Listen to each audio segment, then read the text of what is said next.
Hello everyone, स्वागत है आपका आपके अपने यूट्यूब चैनल पर। मैं शिवानी चौधरी आज आपके साथ फिर से एक नए टॉपिक पर बात करने आई हूँ। आज मैं आपके लिए एक बहुत ही बड़ी खुशखबरी लेकर आई हूँ। जो भी कैंडिडेट टीचर बनना चाहते हैं, टीचिंग एग्ज़ाम के लिए तैयारी कर रहे हैं, उनके लिए एक और सुनहरा मौका आया हुआ है।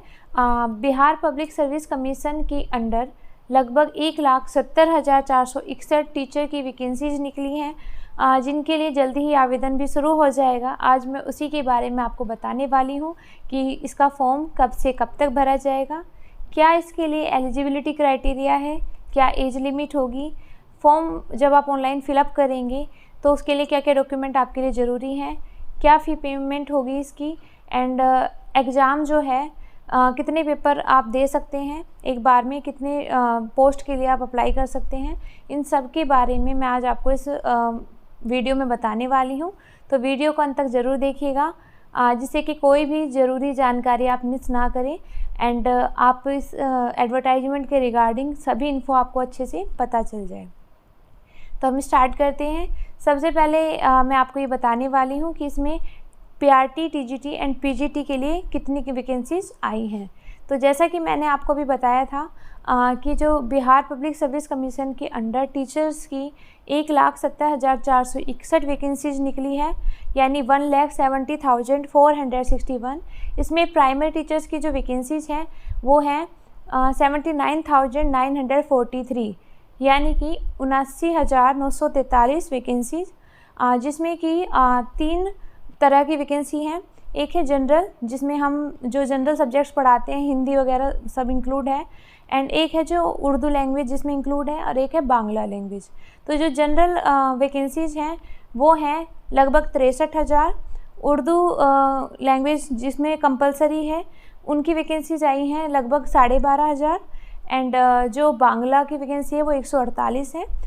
तो ये वैकेंसीज तो रही प्राइमरी की, जिनके लिए आप अप्लाई कर सकते हैं, बट आपको ध्यान रखना होगा कि आप किस लैंग्वेज के बेस पर उसमें अप्लाई कर रहे हैं, उसी के बिहाफ पर आप जनरल, उर्दू या बांग्ला के लिए अप्लाई कर सकते हैं।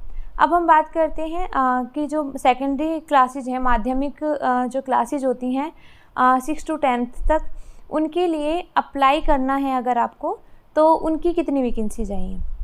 तो इनकी लगभग 33,000 वैकेंसीज निकली हैं, एंड इसमें भी अलग अलग पोस्ट के लिए अलग अलग वैकेंसीज हैं, जैसे कि हिंदी के लिए अलग है, गणित के लिए अलग है, विज्ञान के लिए अलग है, सामाजिक विज्ञान के लिए अलग है। तो इसके रिगार्डिंग जो एडवर्टाइजमेंट है वो भी हम आपको अवेलेबल कराएंगे। अभी हम बात करते हैं सीनियर सेकेंडरी की। तो सीनियर सेकेंडरी यानी 11th-12th क्लासेज को जो टीच करते हैं, उसके लिए जो सब्जेक्ट वाइज जो टीचर्स की वैकेंसीज निकली हैं, इसमें टोटल जो वैकेंसीज़ हैं वो लगभग 57,600 कुछ वैकेंसीज हैं, एंड आप इसके लिए भी अप्लाई कर सकते हैं। अब इनका एलिजिबिलिटी क्राइटेरिया क्या होगा, इसके बारे में बात करने से पहले मैं आपको ये बता दूं कि इसके लिए जो फॉर्म आप फिल कर सकते हैं उसकी डेट है 15 जून से 12 जुलाई, यानी कि आप 15 जून से 12 जुलाई के बीच में आप ऑनलाइन इसका जो फॉर्म है वो फिलअप कर सकते हैं एंड इन वैकेंसीज के लिए अप्लाई कर सकते हैं।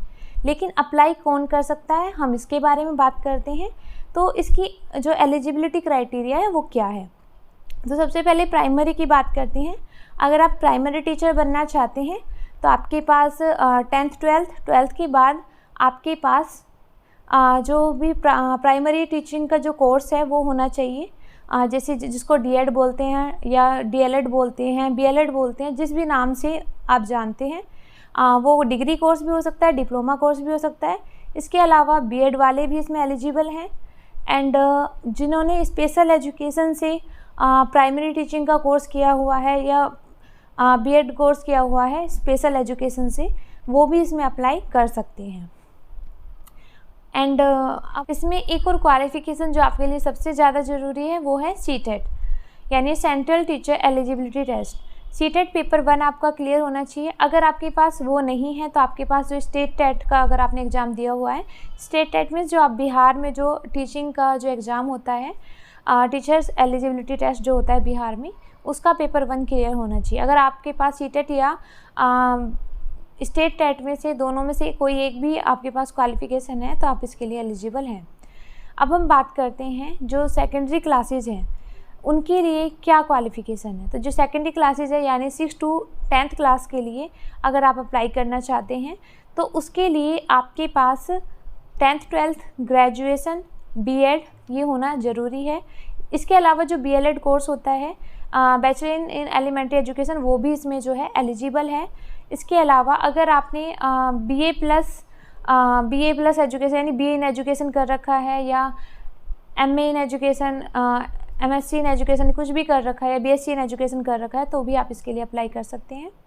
एंड इसके लिए भी सीटेट और एसटेट मांगा गया है। तो अगर आपके पास सीटेट या एसटेट यानी कि जो बिहार का टेट एग्ज़ाम होता है उसकी क्वालिफ़िकेशन है तो आप वो इस फॉर्म को फिलअप कर सकते हैं।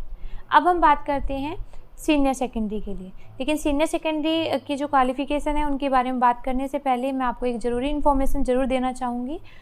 इसमें जो जिस भी सब्जेक्ट के लिए आप अप्लाई करना चाहते हैं, जैसे कि अगर आप मैथ्स के लिए अप्लाई करना चाहते हैं तो आपके पास ग्रेजुएशन में 2 सब्जेक्ट्स का कॉम्बिनेशन होना ज़रूरी है, जिसमें आप मैथ्स हो, आपके पास मैथ्स के साथ साथ आपके पास अकाउंटेंसी हो और या फिर आपके पास केमिस्ट्री हो, फिजिक्स हो, इनमें से कोई भी 2 सब्जेक्ट आपके पास होने कंपलसरी है। ठीक है, अब हम बात करते हैं सीनियर सेकेंडरी का जो एलिजिबिलिटी क्राइटेरिया है उसके बारे में बात करते हैं। तो अगर आप सीनियर सेकेंडरी के टीचर बनना चाहते हैं तो उसके लिए आपके पास ग्रेजुएशन पोस्ट ग्रेजुएशन होना कंपलसरी है। इसके बाद आपके पास बीएड भी होनी चाहिए।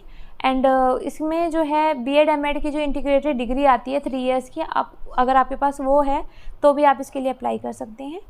एंड जो आपके पास आपके मार्क्स होने चाहिए वो 45 to 50% होने चाहिए। ग्रेजुएशन में सब्जेक्ट वाइज डिपेंड करता है, जैसा कि डिफरेंट वैकेंसीज़ में भी होता है। तो उसी अकॉर्डिंग आपके पास जो क्वालिफ़िकेशन है उसमें आपके पास ग्रेजुएशन, पोस्ट ग्रेजुएशन एंड जो आपका बीएड एमएड की डिग्री वो होना कंपलसरी है। साथ में आपके पास सीटेट और एसटेट का पेपर 2 जो है वो भी क्लियर होना बहुत ज़रूरी है, तभी आप इन वैकेंसीज के लिए अप्लाई कर सकते हैं। अब हम बात करते हैं कि इसका जो एज क्राइटेरिया है वो क्या है। लेकिन एज क्राइटेरिया जानने से पहले मैं आपको इसकी जो कट ऑफ डेट है वो बता देना चाहूँगी। तो जो इसकी कट ऑफ डेट है वो है 1 अगस्त, यानी कि अगर आप फॉर्म फिल करते हैं तो आपके जो एज लिमिट है वो आपको 1 अगस्त के अकॉर्डिंग देखना है, 1 अगस्त 2023 के अकॉर्डिंग देखना है, तभी आप फॉर्म फिलअप करें। तो इसके लिए हम बात करें तो इन तीनों पोस्ट के लिए जो एज क्राइटेरिया है वो सेम है, जिसमें कि अगर जनरल कैंडिडेट्स हैं वो भी मेल्स यानी कि पुरुष, तो उनके लिए 37 वर्ष यानी 37 ईयर्स की एज लिमिट है। अगर हम बात करें फीमेल्स की यानी महिलाओं की, या फिर हम ओबीसी कैटेगरी के जो कैंडिडेट्स हैं उनकी बात करें तो इनके लिए जो एज लिमिट है वो 40 ईयर्स है। SC ST के लिए 42 ईयर्स एज है। और इसके अलावा अगर आप PH कैटेगरी से बिलोंग करते हैं तो आपको 10 साल की छूट दी जाएगी। अब हम बात करते हैं कि जब आप फॉर्म फिलअप करेंगे तो इसके लिए आपको जिन वैकेंसीज़ के लिए आप अप्लाई कर रहे हैं तो आप मैक्सिमम कितनी वैकेंसी के लिए अप्लाई कर सकते हैं। तो मैक्सिमम आप 3 के लिए अप्लाई कर सकते हैं। जैसे कि मान लिया बीएड में आपके पास 2 सब्जेक्ट हैं, प्लस में आप प्राइमरी के लिए अप्लाई करना चाहते हैं तो आप 3 के लिए कर सकते हैं। लेकिन अगर आप चाहते हैं कि आप सेकेंडरी में भी अप्लाई करें, सीनियर सेकेंडरी में भी अप्लाई करें और आप प्राइमरी में भी अप्लाई करें, तो इस तरीके से अगर आप 4-5 पोस्ट के लिए अप्लाई करना चाहते हैं तो वो आप नहीं कर सकते। तो आप मैक्सिमम 3 पोस्ट के लिए एक बार में अप्लाई कर सकते हैं। अब हम बात करें कि जब आप अप्लाई करेंगे तो इसकी फ़ी कितनी है। जब आप फॉर्म फिलअप करेंगी तो जनरल कैटेगरी और जो ओबीसी कैटेगरी कैंडिडेट्स हैं उनको 750 फ़ी पेमेंट करनी होगी, और जो वुमेंस हैं या SC ST कैटेगरी से या PH कैटेगरी से बिलोंग करते हैं उनके लिए 200 फ़ी है, तो ये आपको पे करनी होगी। और फॉर्म फिल करते समय एक बात का आपको ज़रूर ध्यान रखना है कि जब आप फॉर्म फिलअप करें तो फॉर्म फिलअप करने के बाद जो इसका जो लास्ट में आप प्रिंट निकालेंगे तो वो उसकी आपको 2 कॉपी अपने पास रखनी है, क्योंकि लास्ट में आपको इनकी ज़रूरत पड़ेगी जब डॉक्यूमेंट वेरिफिकेशन होगा। तो आप ये ज़रूर ध्यान रखें कि जब आप फॉर्म फिलअप करें तो इसकी 2 कॉपी अपने पास ज़रूर रखें। इसके अलावा जब आप इसके लिए अप्लाई करेंगे तो 2 चीज़ों की और ज़रूरत है, वो है कि आपके पास बिहार का डोमिसाइल होना चाहिए, यानी कि बिहार का जो स्थायी निवास प्रमाण पत्र होना बहुत ज़रूरी है। इसके अलावा अगर आप किसी कैटेगरी से बिलोंग करते हैं जैसे SC ST OBC तो उसका भी कास्ट सर्टिफिकेट होना ज़रूरी है। और OBC के केस में आपके पास नॉन क्रीमी लेयर का कास्ट सर्टिफिकेट होना बहुत ज़रूरी है।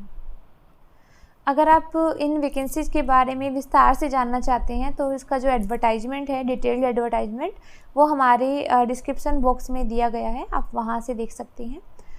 वहाँ पे लिंक दिया गया, आप उस पर क्लिक करेंगे तो आपका जो एडवर्टाइजमेंट है वो ओपन हो जाएगा, आप वहाँ से डाउनलोड कर सकते हैं। एंड आप जो भी डिटेल इसके बारे में जानना चाहते हैं वो आपको वहाँ से मिल जाएगी।